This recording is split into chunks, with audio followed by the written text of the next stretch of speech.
நன்மை என்ன தீமை என்ன உண்மை உறக்கச்சு.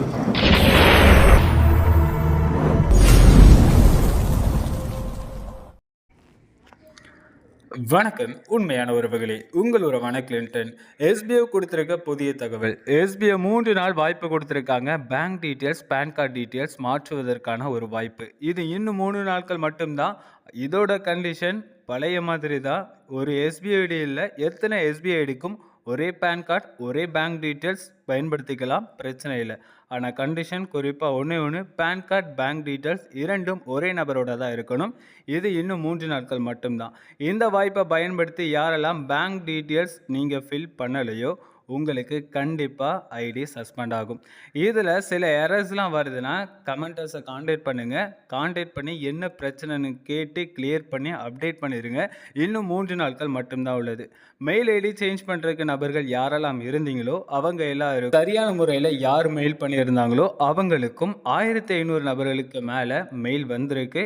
உங்களுக்கு மெயில் வந்திருக்கும், செக் பண்ணி பாருங்கள். உங்களோட ஐடி ஓப்பன் பண்ணி பாருங்கள். உங்களோட ஐடியில் புதிய மெயில் ஐடி என்னவா இருக்கோ, நீங்கள் என்ன கொடுத்துருந்தீங்களோ அந்த மெயில் ஐடி தான் இருக்கும். பாஸ்வேர்ட் மறந்துட்டா ஃபர்காட் பாஸ்வேர்ட் பண்ணுறதுக்கு தான் நான் கொடுத்துருந்தேன்னு சொல்கிறீங்கன்னா ஃபர்காட் பாஸ்வேர்டு ஆப்ஷன் ஓப்பன் பண்ணி நீங்கள் கொடுத்துருந்த புதிய மெயில் ஐடியை கொடுத்து பாருங்கள். அது உங்களுக்கு ஓகேவாக இருந்துச்சுன்னா கன்ஃபார்ம் உங்களோட மெயில் ஐடி சேஞ்ச் ஆகிருக்குன்னு அர்த்தம். பாஸ்வேர்டை ரீகவர் பண்ணிக்கோங்க. எஸ்பிஐ வர இன்னும் அடுத்தடுத்த அப்டேட் கொடுக்க தான் செய்வாங்க. ஐடி சஸ்பெண்ட் ஆகுச்சுன்னா ஆக்டிவேட் ஆகுறது ரொம்ப கஷ்டம். ரீஓப்பனுக்கு பிறகும் ஆக்டிவேட் ஆகுமான்னு தெரியாது. குறிப்பிட்ட நாள் 3 நாட்கள் கொடுத்துருக்காங்க.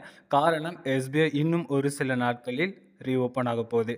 இந்த நேரத்தில் தேவையில்லாத பிரச்சனைகள் ஏற்படக்கூடாதுன்னா அதுக்கு முன்னாடியே ஒவ்வொரு பிரச்சனைகளையும் சரி செஞ்சுக்கிட்டு இருக்காங்க. ஐடி டிரான்ஸ்ஃபர் ரிலேட்டட் நேம் மாற்றணும், மொபைல் நம்பர் மாற்றணும், மெயில் ஐடி சேஞ்ச் பண்ணணும். இந்த மாதிரி ஐடி டிரான்ஸ்ஃபர் ரிலேட்டட் யாரெல்லாம் இருக்கிற நபர்களோ நீங்கள்லாம் வெயிட் பண்ணுங்கள். உங்களுக்கும் ஒரு விதமான ஆப்ஷன்ஸ் வரும். பேலட் 0 எப்போவோ ஆகியாச்சு. அந்த 0 ஆகினதை நீங்கள் என்னென்னு மெயில் பண்ணாலும் யார்கிட்ட கம்ப்ளைண்ட் பண்ணாலும் கண்டிப்பாக அது முடியாது. உங்களுடைய ஒர்க்கிங் வேலட், நான் ஒர்க்கிங் வேலட்டில் உள்ள அமௌண்ட் 0 ஆகிரும். அஃபிலியேட் வேலட்டில் உள்ள அமௌண்ட் கூடிய சீக்கிரத்தில் உங்களுடைய பேங்க் அக்கௌண்ட்டுக்கும் ட்ரான்ஸ்ஃபர் ஆகும். அதுக்குள்ள அப்டேட் எல்லாமே நோட்டீஸ் போர்டில் அனௌன்ஸ்மெண்ட்டாக இருக்கும்.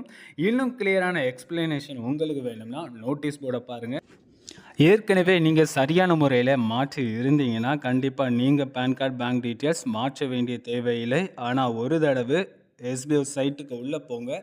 வியூ பேங்க் டீட்டெயில்ஸுங்கிறத டச் பண்ணுங்கள்.